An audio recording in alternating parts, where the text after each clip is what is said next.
Welcome back, brother. How you doing, man? I'm doing good. It is a pleasure to be here, Zach. Thanks for having me back. I appreciate it. Hey, no, listen, look, I appreciate personally, and I'll just speak on behalf of Living Corporate. We appreciate the work we've been able to do with FAMA, and we just appreciate the work that FAMA does in the market. You know, it's been a little while since we last sat down, since our last conversation, right? Like, how has FAMA evolved in terms of its technology and its mission? Because I feel like, so the generative AI. What are you seeing? What are you feeling? So, all right, look, it's real talk in the corporate. I'm gonna have a little real talk. I think Ben, it's like Real Talk Tuesday, real talk. So here's the thing. I think that we're in this season, right, where like, kind of like when people were talking about big data and like, people just kind of using terms without really knowing what they actually mean. Right. I feel like we're in that similar season with AI. Everything is AI, right? When some of this is just like conditional formatting. It's not really, but anyway, you're seeing like layoffs becoming like the global norm. The economy is in a much different place now than like when we had our conversation. I think, of course, like corporate interest rates have dramatically changed. Pressures are different. What was that? Say it again. When was that webinar that we did? Oh man, Ben, it had to be like more than a year ago, man. I think so. I think it was in like the early part of 2023. You're right. I mean, the world's changed so much. Yeah. Sorry to interrupt you, but wow. No. It's changed a lot, right? And it's wild because in the grand scheme of things, it hasn't been that long. But like when you look at everything that's happened, it's like things are radically different. I mean, I used to not have to like give a pint of blood to buy some eggs. Like that's changed. So right. I guess I just would love to just get your perspective. You think about FAMA and like in its journey, its tech, like whatever, like what would you say have been like the most notable points of evolution? Sure. Well, as a company over the past year or so, we were lucky in the sense that as we've thought about capital formation and growth over the years, we weren't one of those startups that raised huge rounds of financing, astronomical valuations, and hoping that we like grow into, the clothes that we bought for ourselves, like being a size 13 and buying a size 18 type shoe, right? We didn't do that, right? We didn't do that. So luckily we've been able to stave off a lot of the reductions in force, the changes to strategy, how you're charting your course, et cetera.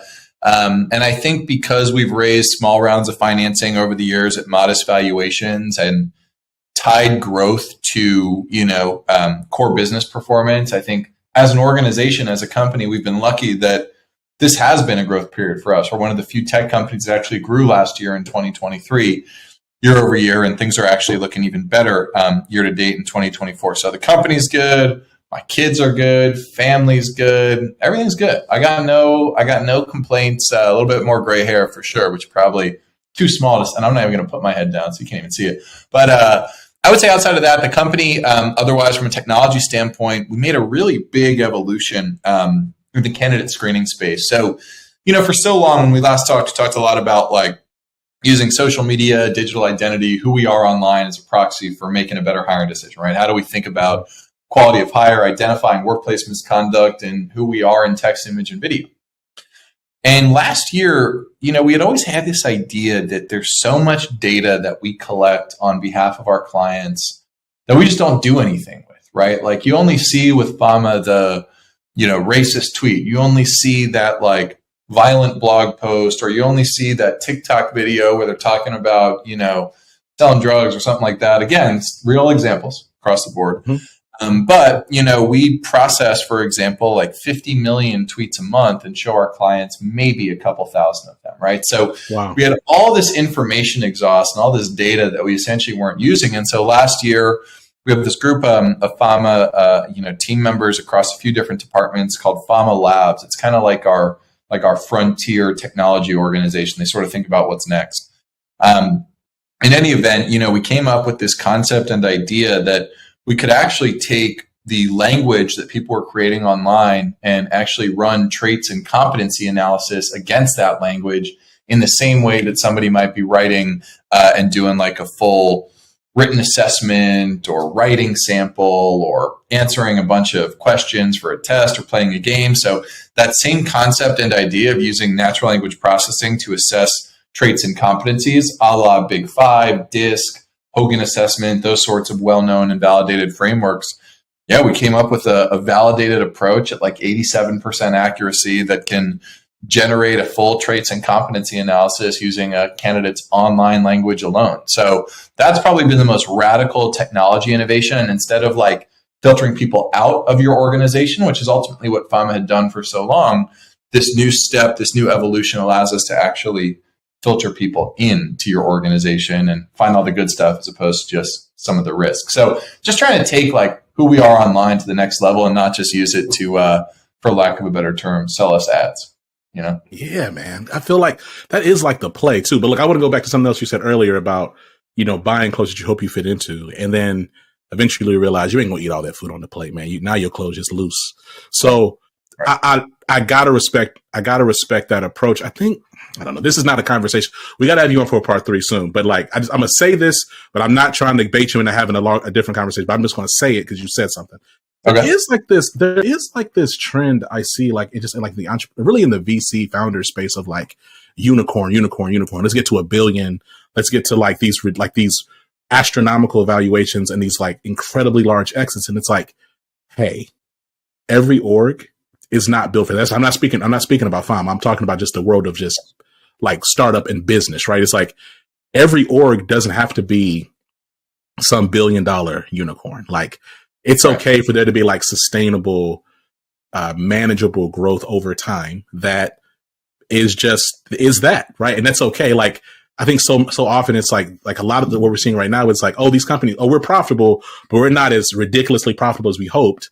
So now we need to do these measures to satisfy stakeholder interest. And it's just like, it's refreshing to hear. And look, last time I gave you props, I don't give you props again. It's refreshing to hear somebody who's in the tech space. I'm confident that you have a network of tech bros, sound so tech bro-y, right? Yeah. Because I fully expect when I talk to, so we're talking about profiles and social, people who fit a certain profile, white, straight presenting man, fairly lean in tech. Typically it's like just balls to the wall. Let's get the highest number possible. And if people are disposable in that, as long as we get these numbers where they need to be. So it's just refreshing to hear a different approach there. That's all. Oh no, I appreciate that, man. And you sound like one of my investors right now. So I don't know, you got that. That's exactly the conversations we have between board and management, and I think part of it is a function, without getting into a whole conversation about it, I think part of it is a function of the investment class, right? VCs are, got to think about who their investors are, right? Which are a lot of the pension funds, which are the funds of funds, if you will, the real big money guys that actually do control the way stuff happens in this country, in this world, right? They do expect the VCs that 1 or 2 moonshot to return half a fund, right? And then pay their investors out and get their, essentially return on equity overall that they're going to give, to that investor. So I think it's a function in some ways of like the asset class where you do have a lot of, and there are a ton of stories, right? There are a ton of stories of big winners. And even in the HR tech space, right? You get like the Paradox, Eightfold type companies that raise these monster valuations. Look no further than NVIDIA, which is just the biggest company in the world, right? And like and printing money essentially at this point. And I think that does distort from, it's not just VC-backed businesses, but the rest of small businesses around this great country, right? It's like most companies are growing at a modest clip that serve and fulfill a need. And if you can put yourself in a position to be a forever business and be around forever, then you're going to create stakeholder value in the long term that's enduring and might not be the, type of an instant turnaround, instant win, but like with FAMA, hopefully, the slept on jewel in the portfolio, right? The late bloomer, Come on, man. Yeah, man, come on, Ben. We gotta. Okay, all right. Again, I'm gonna keep it going, but yeah, I 100% agree, and I really think, especially when we talk about Black and brown founders, and a lot of them, I mean, I don't know, man, like, they're hustling to get like, they'll give away like 3-4% for like $20,000. It's like, fam, like, we got to figure this out. And so the inherent bias in the most one of the hardest things to do in business, but then you're up against the reptile brain of these, what are essentially white dudes who are cutting these checks, right? Who have bias ingrained in them, right? So it becomes an even harder thing. But, I do think at the same time, like, there is ways that technology can hopefully even that playing field a bit. And there are, you see like the things on LinkedIn and it seems like bigger than it is, of like Black VCs, or like, we're going to help, fund Latina women. And that's what this fund is going to do. And it gets like 2,000 likes on LinkedIn. Then you look at how, and the funds raise, $50 or $75 million compared to, some of these other more mature funds that are, multiple zeros more than that. Right. So yeah, it's right. It's not easy, man. It's not easy, man. But like, going back to your point about the tech though, right? So it's interesting because while you were describing this, this analysis, right. And looking at language online, because in my mind, Ben, I was like, well, dang, like I could see that being really, I could see that creating disparate impact for different groups. But then you backdoored and said a way to create, to invite people in as opposed to, pushing them out. So like, talk to me more about that motion, because you're right. I think so often when I think about HR tech, and frankly, like people related tech, it's often some motion of of exclusion, right? It's, hey, we're reducing the space. We're wringing out, we're filtering, we're increasing the potency of this space by taking out the undesirable. It's pretty interesting that you would frame tech as actually bringing in talent. Like expound on that, please. Yeah, sure. And I mean, to add another example to what you just said, I'm sure people will be watching this like maybe a couple of months from, when we're recording it. But right now there's an active lawsuit with Workday, class action lawsuit, right, about this one applicant who applied to 40 different jobs, Black male in his 40s, right, categorically rejected from every single one of them. And now Workday is being treated as a essentially recruitment agency, right? That, they're saying, hey, look, Workday, your resume vetting software is, to your point, keeping people out in a disparate fashion from even having that first round phone screen with the recruiter, right? And so maybe we'll see how that all plays out. But look, I try to be an optimist when it comes to this stuff. When it comes to technology, like, are you going to fight the current or are you going to ride it? That's my question. Are you going to try to be the one who like buries your head in the sand, or and just hope that change never comes? Like, guess what? Like, you're going to be left behind. I know that might sound controversial, but straight up, that's my take. Like, if you continue to fight this massive, well-funded, as we were just saying, current of technology that's out there, you're going to end up, I think being left in the dust. And I think the question then for service providers like ours are like, how do we use that technology? How do we use everything from, the new Gen AI to traditional natural language processing and old stuff? Like we're talking about in this Instant Fit product, like peer-reviewed science around, using traits and competencies to hire people, right? The Big Five, Hogan, these have been hundreds of papers, peer-reviewed, right? Tying, that there is impact here to actual company performance. So then I think the question becomes one of inclusion, right? Let's just be real. A guy named Jose and a guy named Joe who are applying to the same job are not going to get the same fair shake. I don't care if you're in San Francisco, if you're in the most, conservative part of the deep South or something like that. You got one super liberal, one super politically conservative, both could still be totally racist, right? That's still the issue, right? Come on. And even inherently, right? So then the question becomes, how do we level the playing field for Joe and Jose?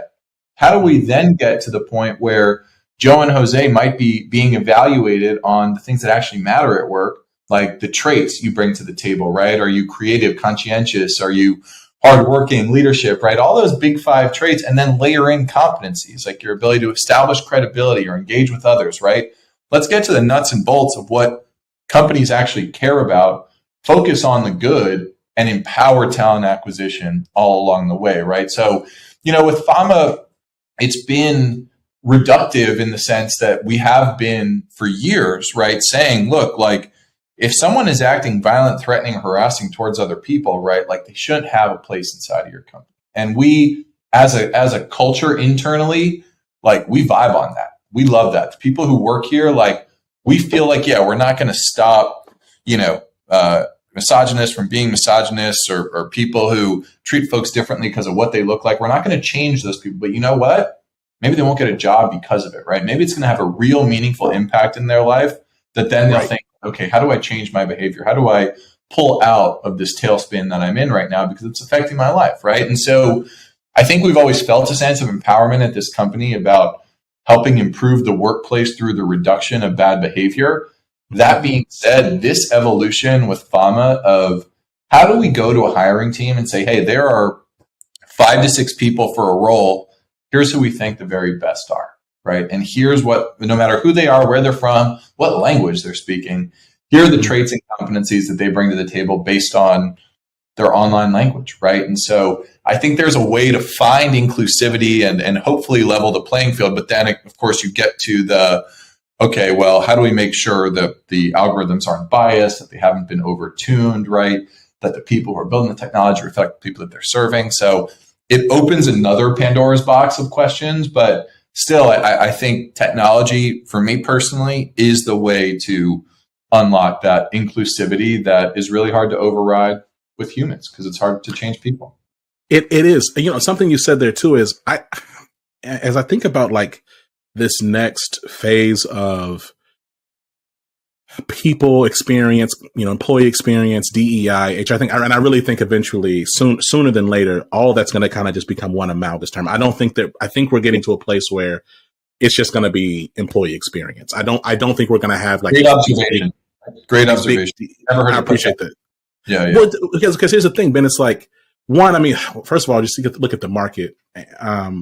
We're seeing these DEI roles getting cut left and right. And then we're also seeing like even the language of DEI being replaced with culture.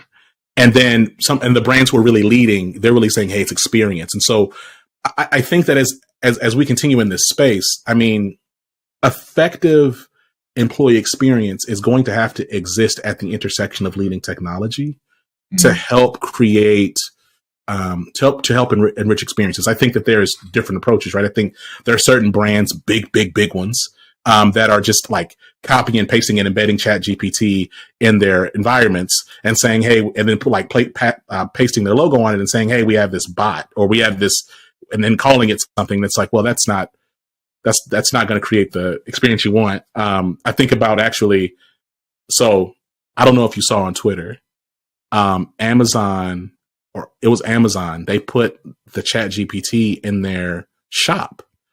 And then someone went in there and wrote a limerick about a dildo. And then ChatGPT gave him a limerick back on it. Okay.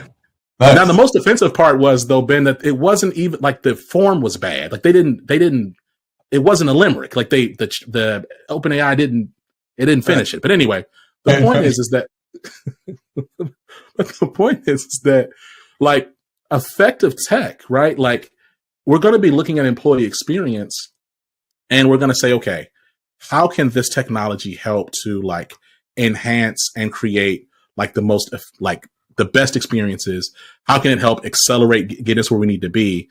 I do think the position of how can we get this to replace somebody? I think that's ill positioned in that so much of this people work there's still so much of an art to it. I mean, it's interesting because in so much of what I'm hearing about what you're talking about with FAMA, and none of your language that we've had off mic, on mic, talking to the team, have we ever said FAMA's looking to like replace a recruitment team, right? Like y'all are creating enhanced experiences and insight to like help accelerate efficacy or enhance efficacy of of a talent acquisition team, or to give an additional, again, like degree or dimension of insight that you didn't have before, which is a different value proposition. And I think one that's more sustainable and responsible. Right. No, I appreciate that. And it's something we've really, worked hard to cultivate, I would say, at this company over the years. And I reject a lot of like the Elon Musk, there's a 20% chance of society ending because of technology, right? Like the reality is that even I'll, we can come back to the comment you just made, but the AI bias piece, right? For these discussions we've been having about the bias of AI and people hedging against AI, right? And all these different questions around it. The reality is for thousands of years, humans have been able to reduce their own bias, find ways to hedge against their own bias through billions of interactions between us, over the years, right? I'm talking about way back to the caveman days, all the way up to now, right? And we're now going through that same evolutionary period with AI, where we're trying to compress thousands of years of human development into 3 to 5 years for artificial intelligence, right? So we got to know when it comes to, and I don't care how fast the processing is or how cool it seems, like when it comes to the idea, what I think you're getting at is automated processing of business tasks, of the idea that I have this fuzzy, hard to pin down goal or activity that I need to complete, and that an AI is going to come in and do it for me, right? Now, if my goal is, hey, Ben, write a dildo limerick or something like that, I might even get that wrong. But I think when it comes down to asking, how to get home on a high traffic day, right? Asking ways to use its AI to get home on a traffic day, perfect opportunity for automated processing. But to your point, I think that what you're going to see, and we've tried to build at FAMA, is the best, instead of like consumerizing enterprise tech, a consumerization of enterprise AI, I think instead what you're going to see are the companies that rise to the top that can give, in the context of our conversation, talent acquisition users power tools.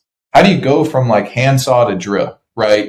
That's right. The big question. How do you complete your projects faster, more efficient? The stuff you're already doing, right? Maybe you're like a craftsman or whatever and you're building stuff.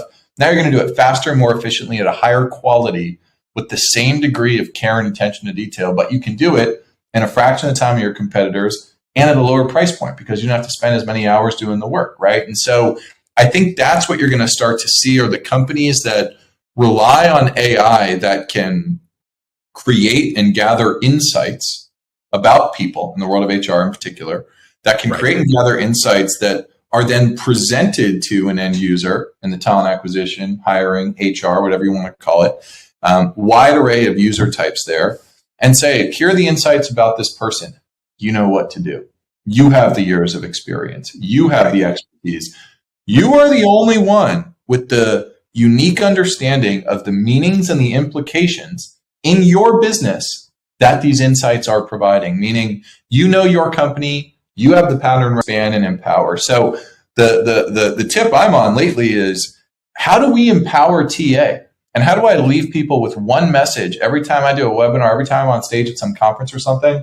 Mm-hmm. How do I leave people with the message that you are great and you know better than anybody else what makes a good hire at your company? All this vendors talking to you, podcasts you listen to, all of that is designed to help you figure out exactly how you can do your job better, but no one's going to come and replace it. And I think that's the nuanced role that technology is going to play in HR. And I don't know if that was your question, but that's you spitting. No, I think the thing about it, Ben, is when I think about living corporate, right? So for us, and I really think about AI as and a lot of the tools, right? Like at their most efficient, at their most brilliant, they are really smart college interns. I'm talking top of their class.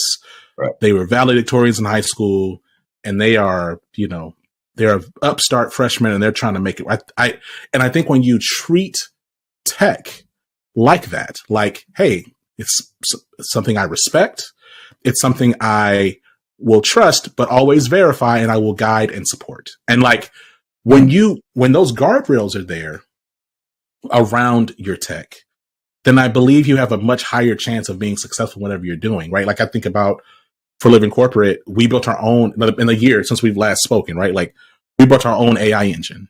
And what we did was we used that to ingest our entire podcast library to then transform the podcast into e-learning modules, which is a part of our e-learning platform. And then, cool. Right, we have we also leverage generative AI as well as some other models to ingest like HRIS data and applicant tracking ATS data and performance data to then like provide visualizations across a bunch of different vertices.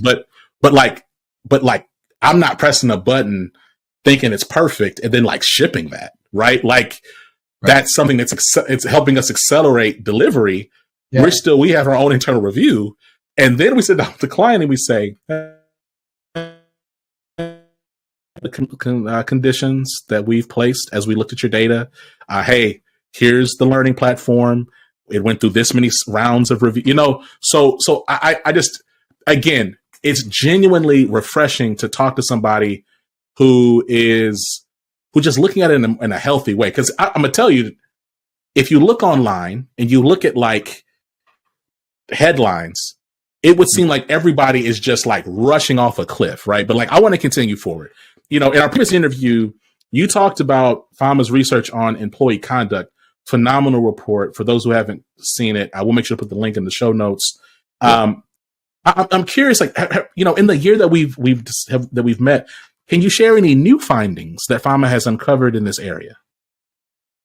Yeah, I think the headline for the report, and by the way, this is like our state of workplace misconduct report. Appreciate the kind words on it. It's basically like a really good way to get a sense of what's happening in your industry, what you're missing if you're not doing online screening. If you are doing online screening, where you sit as far as typical benchmarks are concerned, right? So I think the big headline is, especially with the adoption of new social media platforms, I would also attribute to some degree like the increasing number of people that are coming online, the spread of high-speed internet, right?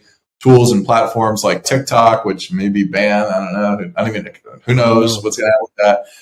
But in any event, like just the explosion of online information, online data has led to a pretty substantial increase in the amount of content that we indexed. We actually indexed 40% more content last year than we had in the prior year. And that's even adjusted to the overall, volume on like a one-to-one basis. So that's not just like organic growth of the company, but more just at a per person level, how much more content we indexed on behalf of our clients. So one, I would say people are posting more. There's a lot more signal out there, which I think is why we've seen our business grow, is because companies are now coming to terms with the fact that there's like so much out there they have to get their arms around when it comes to screening for risk. But couple of big changes by sector, which are probably most interesting, is that tech in its downturn decreased in signals of misconduct. It went from like 21% of candidates who had some degree of misconduct on their web presence to about 12%, right? On the other side of it, you see government go from 5% to 10%, right?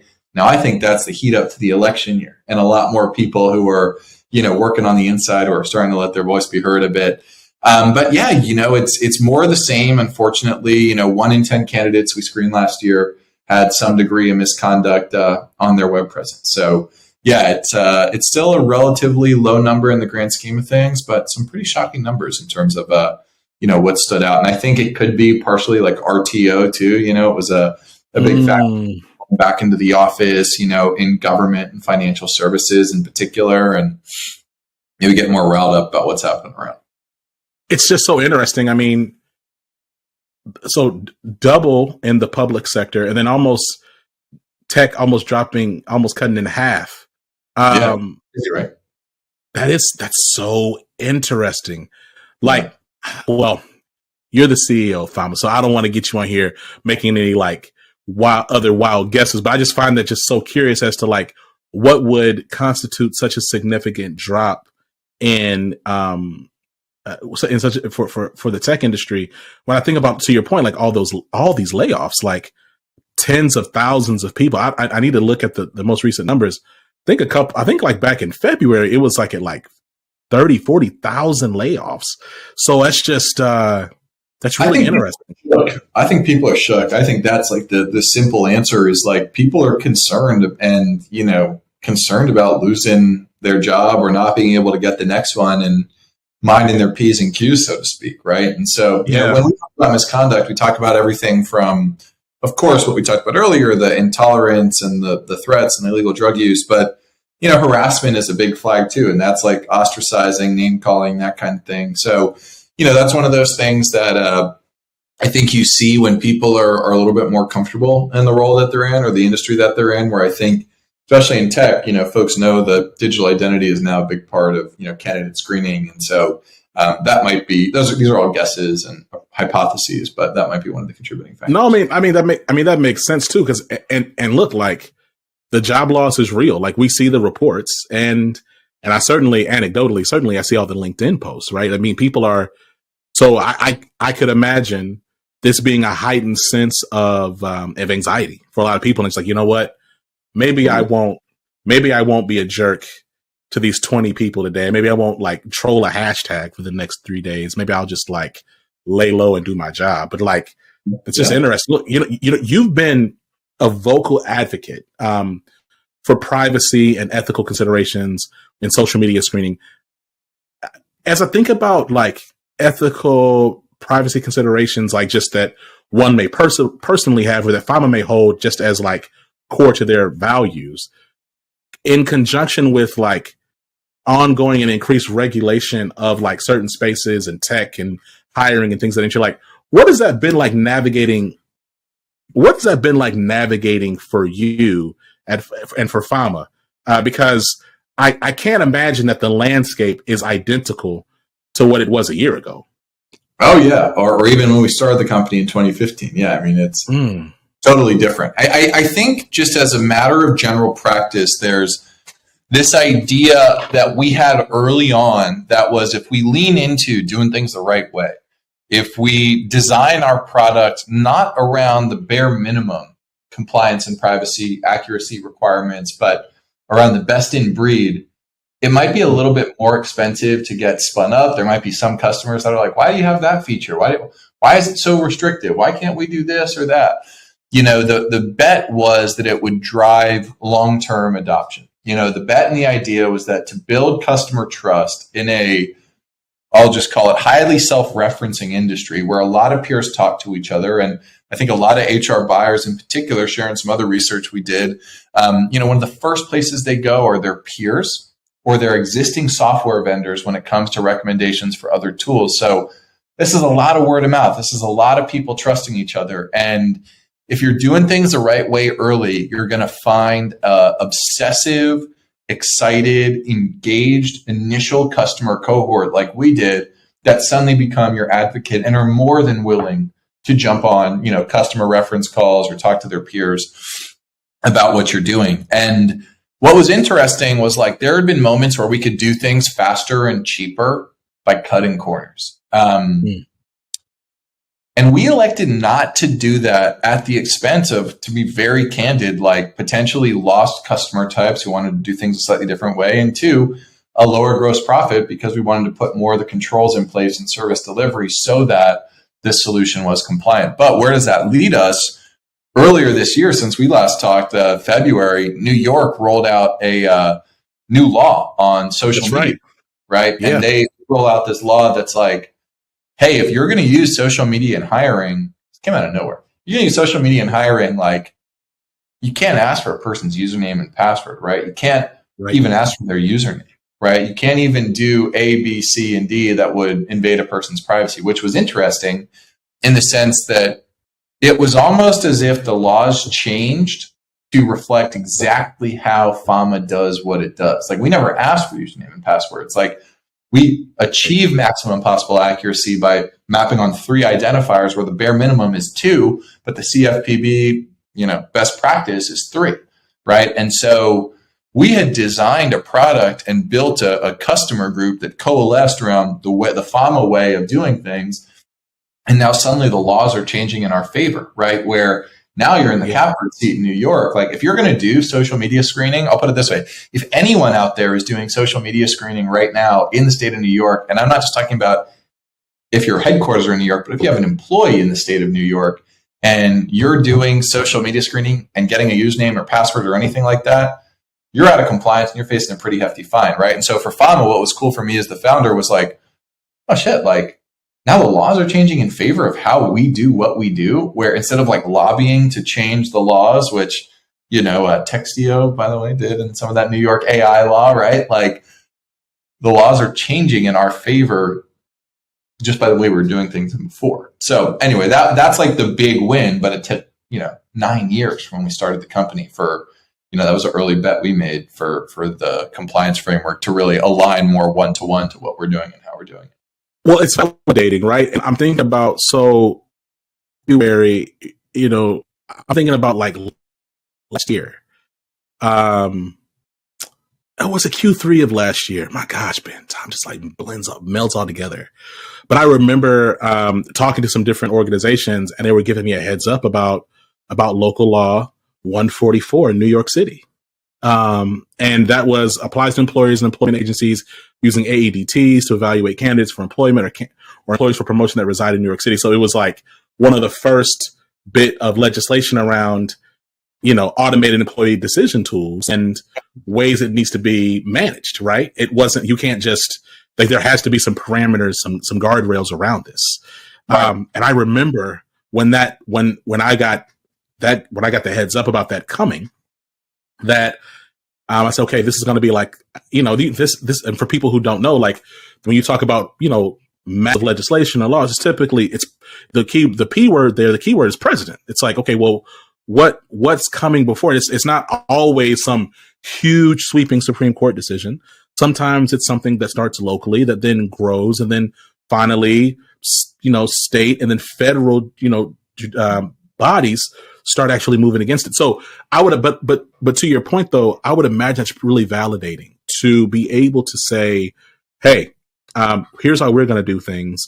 And now look at the market and look at these bodies, these regulatory bodies kind of catch up to us, which then puts you, and it's funny, right? Because strategically, people always talk about first mover advantage and, well, it needs to be fast and it needs to be, but like if you build something with the intention for it to last, then it's kind of like the tortoise and the hare type thing, right? So like, hey, you might not be moving as fast, but as soon as this piece changes, then all of a sudden other folks are going to have to adjust, whereas you're already in position. And so what was seen as maybe something a loss or something that you were kind of making a sacrifice for in the name of principle or values or whatever, now becomes an advantage. Like that very thing now is something that's accelerating you. Yeah. So it's just interesting how landscape shifts and just creates completely different context. One decision to another. Well, totally. Yeah, I totally agree. And just one point on. Oh yeah, sorry.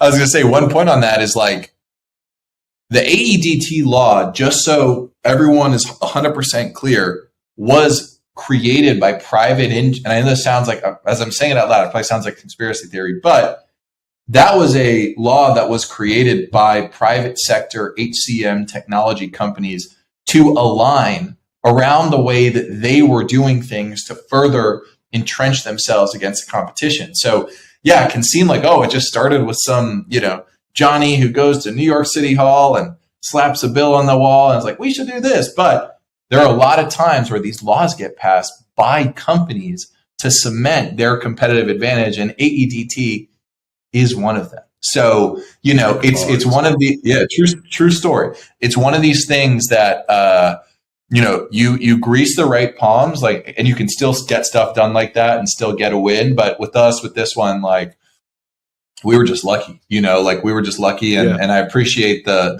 kind words, but honestly, like, we believed in doing things the right way, and it seemed like New York thinks the same way. So that was super validating for us in terms of like the murkiness of starting a company and a few big decisions you have to make every year. I'm thinking about tech right now, like the landscape of tech, right? And it's interesting because for Black brown folks, and I would say probably since, let me think about, probably since like 2000, I'm gonna say like 14, 15, tech was really being positioned as like the place where, hey, this is where you can like catch up. This is where you're going to be able to, like Google as an example was completely different culturally a decade ago, right? Like just in every way, right? All these big tech companies say we're giving away this. We got foosball, we got kombucha on tap, we got huge salaries, huge retention bonuses, stock options, you name it. We got everything, right? We have extremely long maternity leave. We have blah, blah, blah. And with that, a lot of folks, particularly those from historically marginalized backgrounds, pocket tech. They're trying to figure it out. Hey, I'm not going to work here no more. I'm going to go to a boot camp. I'm going to learn how to code, and I'm going to do this. Generative AI comes and continues to get steam and is in a lot of ways undermining a lot of those roles. We're seeing like tech go through massive layoffs. Of course, historically marginalized folks are often, and in this case, are disparately impacted by these layoff decisions. FAMA sits in this position, right? Innovative, trying to grow in a very specific way, not ever get too high in over its skis. Y'all sit in this space. I would imagine people really want to work for y'all. At the same time, y'all are still growing. Further, you exist in an industry where people are always looking for talent. I guess I would imagine that you have perspective on just like the landscape of just working in tech right now.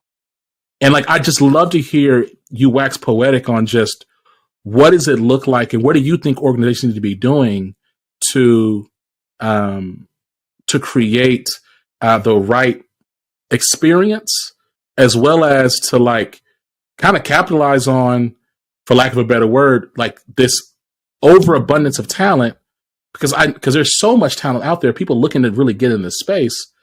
I imagine you've seen a lot. You're working with a lot of different orgs. I'm sure you've seen budgets and things shift and priorities have to change. What points of advice would you give to brands right now who are still saying, hey, we want the best talent, that we recognize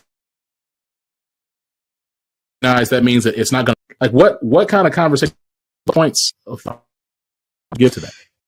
Yeah, I remember there was a time, without a doubt, where having Amazon or Google on your resume, that was the secret, right? If you could get Amazon or Google, as that second or first experience, you're locked in, right? You're set for the future, and I think what's changed and what's evolved is people realize those companies don't really give a crap about you. It's these are one of these things where in the massive spin up to when the market's hot and we're how do we increase our market cap? How do we go from just doing search to a driverless car to putting people on the moon? Or how do we go from, and some of these companies have done a great job in the FANG category, right? They've done excellent in terms of expanding the suite of services and products that they offer.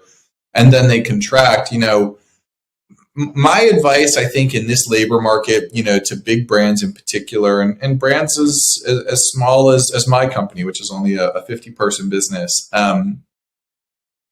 be transparent, with the people that you're engaging with, right? And I think too often, people think when they join a company that, it's up to them to keep knocking it out, and if they do a good job, they're going to be there forever, right? And at a company like Amazon or Google, where you get paid in stock and that stock is performing really well, that looks like a really good financial opportunity, right? But I think at the end of the day, the reality is you're only, even if you're doing well, you're going to be subject to the ups and downs of that company's stock price and their overall performance, and by extension, the macro market in general. So to job seekers, find a home where you know what you're doing. If you join my company, you know that you're in a startup, and you know that it's a sound wave, right? There are high highs and there are low lows, and that we haven't done in a while, but we've done riffs over the years, right? I'm not afraid to say that, we've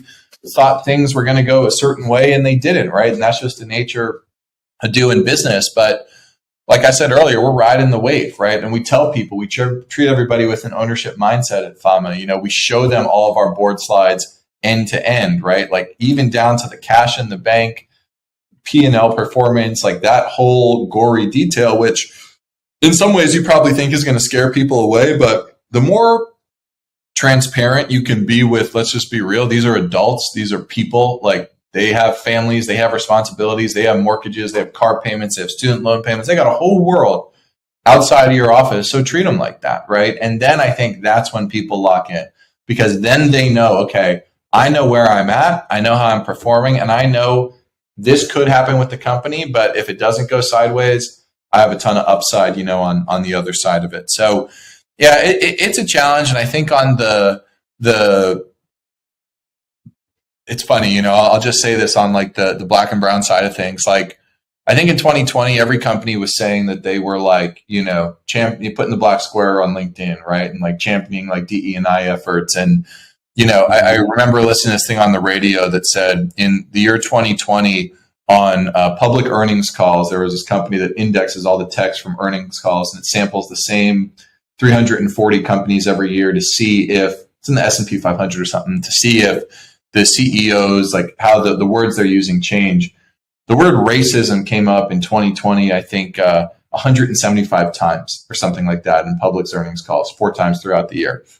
In 2023, came up like 3 times or something like that, right? So I think the other reality is true. I think the other reality is like, you got to be real as a company that like you might be trying on diversity, but you're not like the first thing is to, man, let me say about FAMA, like while we're, you know, 50% male and female and like 55% white compared to non-white, like, you know, we still got work to do, right? And if you're real with people about it, like at least you're treating them like an adult. At least you're treating them transparently and not saying that you're, you know, here to, you know, change the dialogue or change the conversation around race relations in America as a private, you know, company, right? It's like no one's going to subscribe to that. So I think if I had one word, transparency, honestly. I love that. And yeah, look, I agreed, right? Like we're adults, like most functioning adults recognize that we exist in a capitalist society. We recognize that companies are for-profit companies exist for profit. And frankly, a lot of nonprofits exist and are able to carry staff because of the money that they have. Like we need money. Like it's just part of just how it works. And so I think that's pretty radically transparent to show your P&L. But I could also see that really being, for me anyway, like anxiety reducing, because it's like, okay, well, I know exactly what's going on. Like, hey, I know we have a war chest, and okay, or hey, I know we don't, and that like every quarter, like things may shift and change, and that's okay. Like that's like, or maybe it's not okay, but it's information that I have that I'm then able to like do something. I think the biggest mistake I've made in my career, Ben, has what you just said. It's buying into this notion of, okay, if you're performing well, if you're touching revenue, if you're whatever, there's certain things that you can do to make you untouchable. And like the reality is very few, if anybody, is untouchable. Right.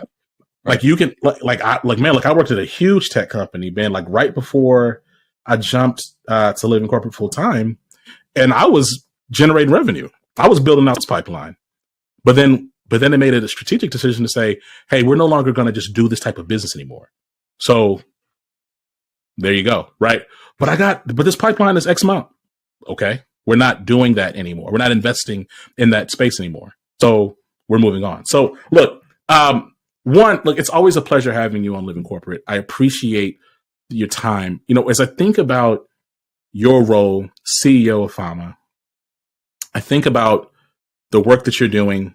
And I think about like where FAMA is going, like, what are you most excited about? Right. And I asked this question in the context of the fact that we're recording this, you know, in an election year, a lot of uncertainty in the market still. I think, you know, people are nervously kind of, they're letting up on the pressure a little bit, but there's still a lot of caution still, interest rates still being what they are. the labor market being what it is. You talked about the fact that you're an optimist. What are you most optimistic about as we think about just the next, 18 months? Great question. What am I most optimistic about? I would say, right now, I'm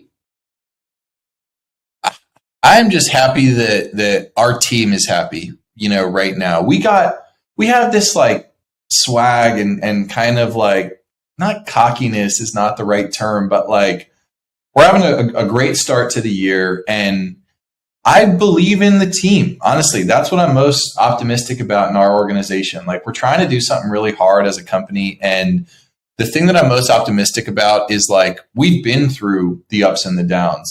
We've been doing this for 9 years now, and we've gone through phases where it got really crazy and it got really close to running out of cash, right? And we pulled out the last second, right? And we're able to get to the phase that we're in now.